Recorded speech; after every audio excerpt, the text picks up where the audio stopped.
Welcome to another Car Meet Garage.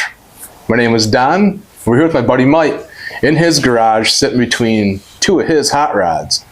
So, Mike, thanks for having us in your garage, obviously, and you know it's really nice in here. And I've known you for a long time. I say that a lot in a lot of these, but I really have known you since we called you Talon Mike. You know, so we'll get this rolling like we always do, and like.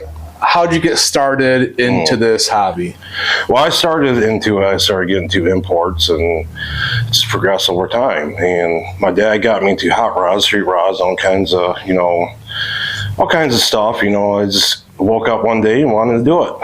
Start working my hands and everything, and that's how it started. And we're sitting between the 1923, not 2023, because my son's actually on the camera right now too, and he's like 23. I'm like, yeah, 1923. It's 23 Roadster. And how do you classify the Surfer? It's a 1946 Chevy. It's got a Cadillac rear end 63. It's been heavily modified, and it's classified as a custom, not a rat rod. Okay, so what's some of the details on it? Because I see it's got a little surfboard. You know, it's all custom made out. The stuff is made out of foam, Z-Tech foam.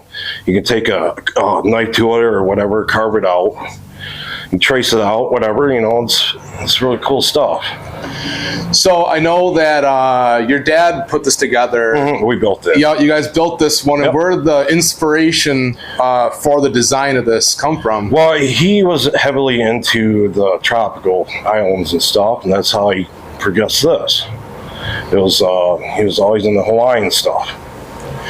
We were gonna build a oil tanker at one time, you know, twin, you know, axle and stuff, but we just kind of goof around with this other stuff, you know.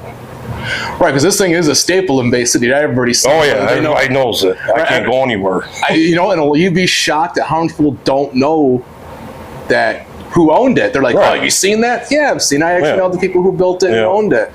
And your dad was a solid guy. He was. He was like that. Big Al, and love that guy. And so what's in this for drivetrain? It's a 91 S10, all 2.8, all stock. It's got air shocks in the back and lowers down. That's about it. Right. So one of the cool features of this truck is comes out the back end. It's got flamethrowers on it. Yeah, and it gets out there pretty good. So maybe you lit them off at the car meet a couple of times.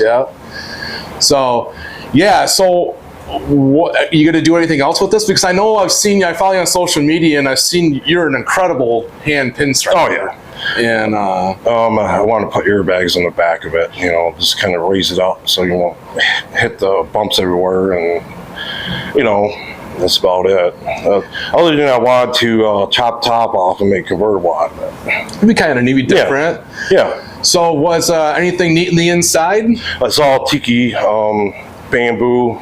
I bought the bamboo from Penny down the street there. I can't think of the name of it, but she had a whole bunch of bamboo sticks, and we kind of went through it and did it. Nice. So what's your favorite thing about the truck? Everything. Everything? Yep. I guess that's pretty general. I guess. Everything is unique. You know, it's unique. You know, I wanted something different, and you know, a lot of people, they don't see. The problem is, a lot of these people, you know, they rot it out. They don't go with the theme with it. They just start putting parts on random stuff. Yeah, it just don't look right, you know. So some people are into the new school stuff, and I know your dad was just into the old school stuff too. And so that's kind of the theme of this, because everything in here is sold. Right. And it's all right. It's cool. Well, yeah, you know, I was in there for a while, and I got out of it and started getting to the old stuff. You know, I had a lot of friends who were old timers, you know, hot rodders back in the day. You know, I was from Lansing, and you know, just progressed over time. And when I need a question, I go ask them. You know. Right, because I know a lot of the stuff. Your dad did a lot of vinyl work too. Oh yeah, he had a school bus. You know, it was flamed out. You know, he started his business back in I think it was 92, 93, and he was working for a company named Trimline, and he would make stuff by hand. They didn't have cutters back then. He would just take a knife and cut out the graphics and everything. and just laid on the car. And once he got his business rolling, he bought a bus. It was customized, and he had his computer and his vinyl cover and everything inside, and just pulled up to a dealership or a car show, and that's how he made his money. Yeah, I know he did a really good job, because I know he's got stuff on some of the old stuff around here. Yeah. Still, that's some of his work. I still got all the stuff from it. Yeah. So, and we can also talk about the 23 Roadster over here. It is a beautiful piece. Oh yeah. So let's talk about that a little bit. Well, it's a 1923 T. It's been around since '86, and nothing's been changed on the car. The paint came out of Street Scene magazine. It was a coupe, and that's how it was born. Nice. And so, what's in it for a motor? 350 Chevy. It's got a hollow blower. Back in those days, a lot of these people, they put real blowers and stuff on it, but like beers, a lot of those customizers, they just put fake blowers on them. There's like 650 carb inside of it, Yeah, because sometimes a big blower like a 871 or bigger takes some of the drivability out of it. Right. Cars weighs 1,500 pounds. It has 4.5 horsepower. Right. How long has it been in your family? Well, my mom bought the car for my dad for a gift, and they got married into it, and that's how it was built. Right. So between the two, which is your favorite? I like them both. Like them both. Oh, you got to have one for the car or the other. I can't. Well, I like this one. It's fun. I don't take it out a lot because it rolls, and it's a show car. But this, I can just go anywhere. Right, just drive it. So what's your favorite detail in the 23? Oh, the paint. The paint. The graphics on the side and the back, and that's it was all airbrushed, and how things went back then. Nice. Do you know how it got the name Street Surfer? Not that I know of. He just came out with it one day, I guess. That's... Your dad was pretty inventive. Oh, yeah. Yeah. So, I see it's got knockoffs. Are they legit knockoffs in the back? Yep. Nice. Yep. But so you don't see those very often. No, you don't. Those are vintage. They're old, back in the 70s. Well, as long as I've known your family and stuff, your dad has always been very vintage, old school, and you can appreciate that. The back wheels came out of, he had a 70s Galaxy 500. It was tricked out, looked like a funny car. That's how those wheels and stuff, a lot of that stuff came from it. And that's how it looks familiar, because it's a Galaxy wheel. Yeah. Yeah. That's pretty cool, man. Friggin', you can't mix up who owns it, or where they came from. Right. So if you had a 5-year plan for the 23, what would it be? Nothing, not change it? Nope. Gonna show it, take it to some shows? Yep. That's a 5-year plan, take it to more shows and stuff. Yep. What about a 5-year for the Surfer? Other than just put airbags on, that's about it. And chop top off it. Nice. So is there any cars that you'd like to own? Well, you ever heard of Ed Roth? Yeah. Well, I want to build a bubble car. Yeah, Raffing, yeah. Well, I want to build a bubble car. The funny thing about it is that, a lot of these guys, they go out and build these cars and stuff, it's just, a bubble car is something came out of the 60s. And the top is actually a skylight from a house. That's how it all started, and that's what I want to do in the next few years when we get the money to do it. Right, because your dad kind of got you into the stuff of that era, and it's super cool because you don't see it that much and done well. Right.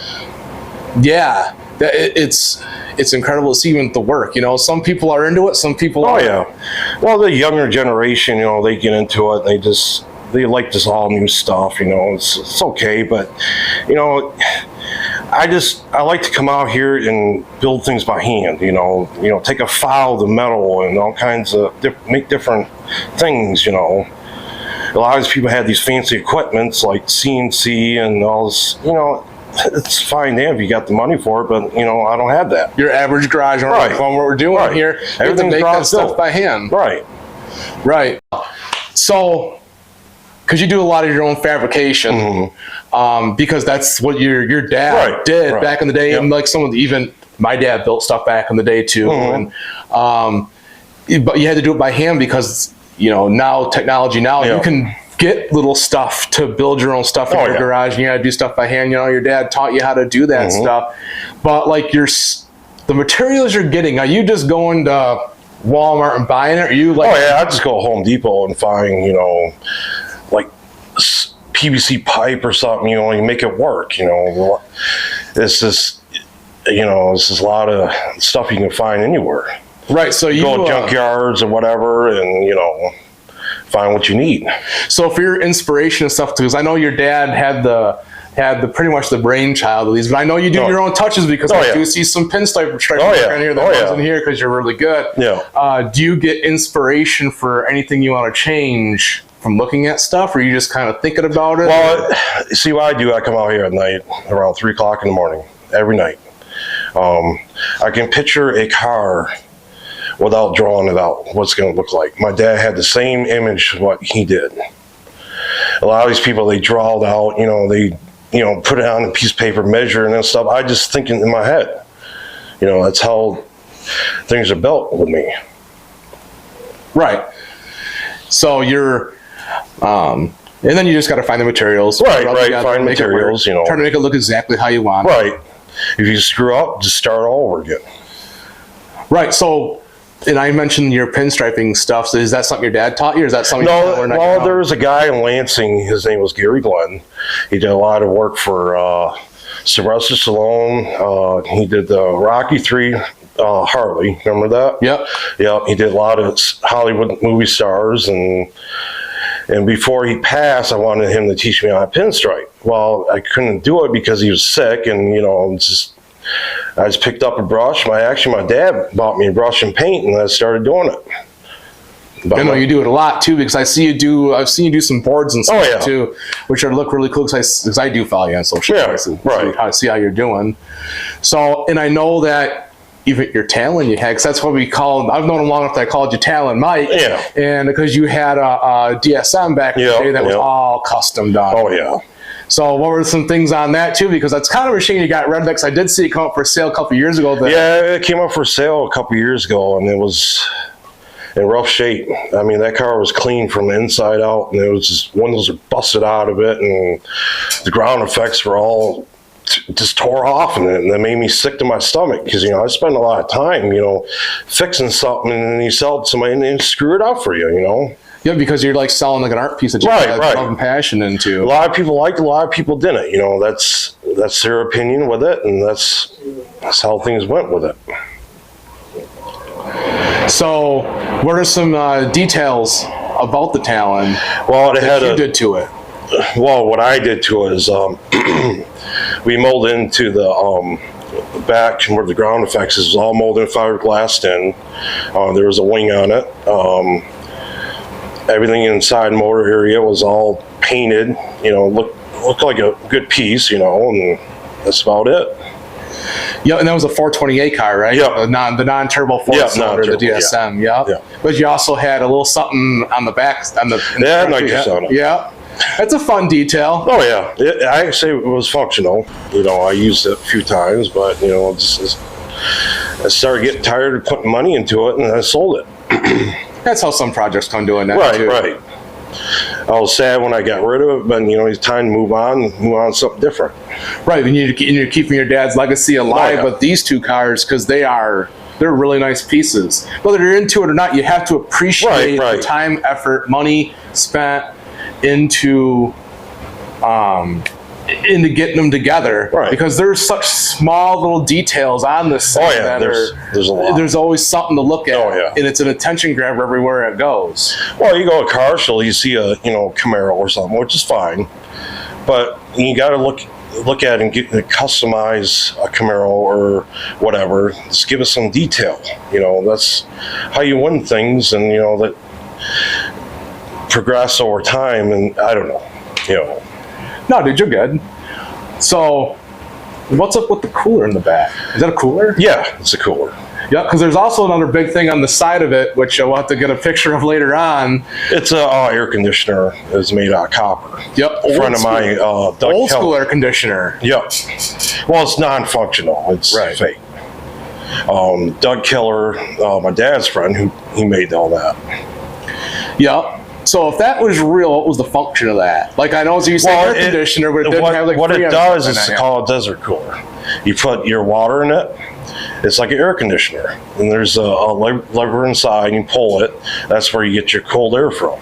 They use them in the deserts back in the 50s and 60s. Nice.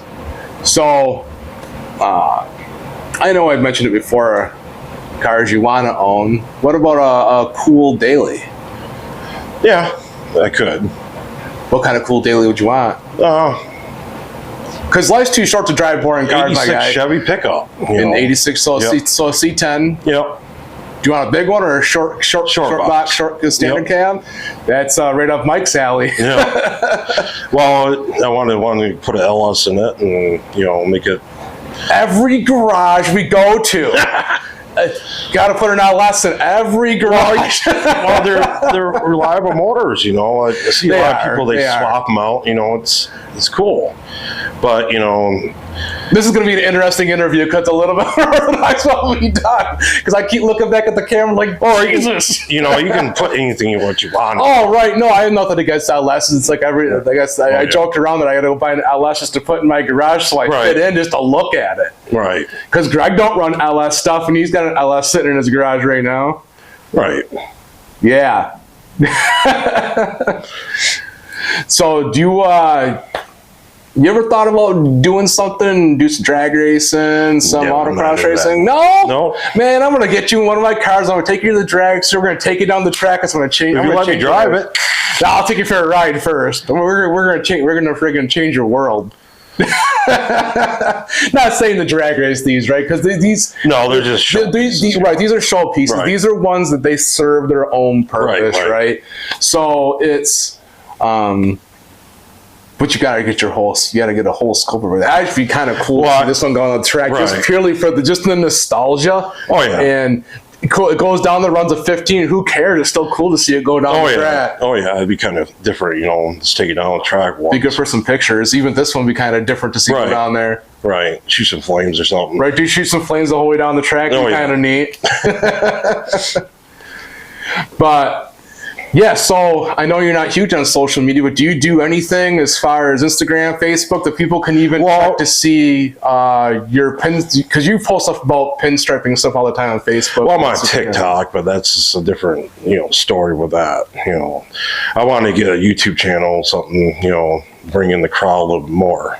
Dude, let me tell you, friggin' watching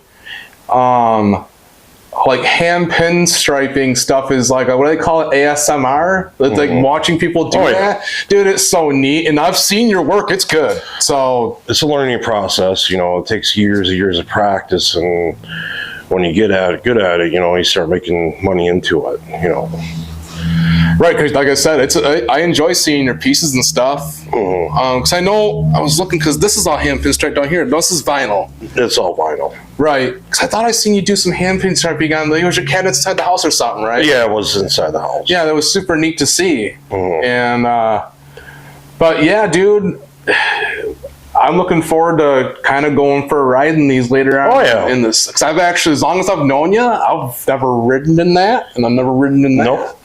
I know your dad years ago bugged me about going for a ride in that. Oh, yeah. So, because we've seen him at a show, and he was like, "I'll go for a ride." I was like, not right now. So, but times change. Oh, yeah. So, but sir, I want to thank you for having us into your garage. Oh, yeah. And seeing these two cars. I've honestly never seen them together. So, like, this close together, right? Right. So, all right, sir, thank you very much. No problem. Hey, guys, tune in for the next one. Thank you.